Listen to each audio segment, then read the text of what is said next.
বিসমিল্লাহির রহমানির রহিম। আসসালামু আলাইকুম ওয়া রাহমাতুল্লাহি ওয়া বারাকাতুহু। আজকে আমি আপনাদেরকে দেখাচ্ছি বিফ কিমা দিয়ে কিভাবে আ স্ম্যাশ বার্গার বানাবেন। এই যে গার্লিক পাউডার, ১ম এ এই ২ টা সিজনিং আপনার দরকার।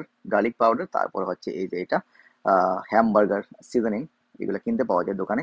তো কিনে নিয়ে আসতে পারেন। তারপরে গোলমরিচ, এই যে দেখুন এই মেশিন দিয়ে গুঁড়ো করে তারপরে এগুলা দিতে পারেন। তারপরে এগুলোর সাথে মিক্স করবেন ভালো করে।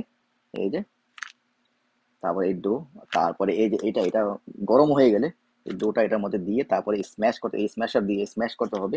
উপরে একটা কাগজ দিতে হবে যাতে এটার সাথে লেগে না যায়। এই যে দেখুন একেবারে সুন্দর। এই যে আস্তে আস্তে করে কাগজটা উঠিয়ে ফেলবো এখন।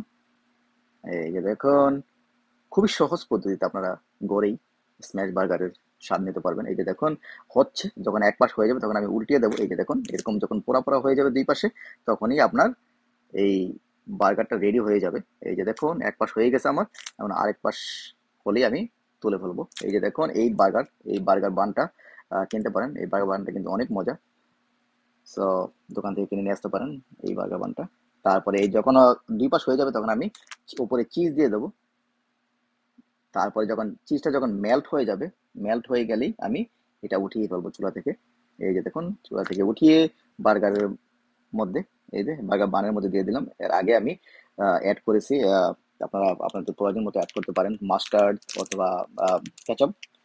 সো তারপরে অ্যাড করতে পারেন পিকলস, তারপরে যে লেটুস, টমেটো, মেয়োনিজ, অনেক কিছু অ্যাড করতে পারেন যেটা আপনারা পছন্দ করেন। এভাবেই হয়ে যাবে খুব সহজে অল্প সময়ে ঘরে বসে স্ম্যাশ বার্গারের স্বাদ নিতে পারবেন। ইয়ামি, অনেক মজা। ভালো থাকবেন। আল্লাহ হাফেজ। আসসালামু আলাইকুম।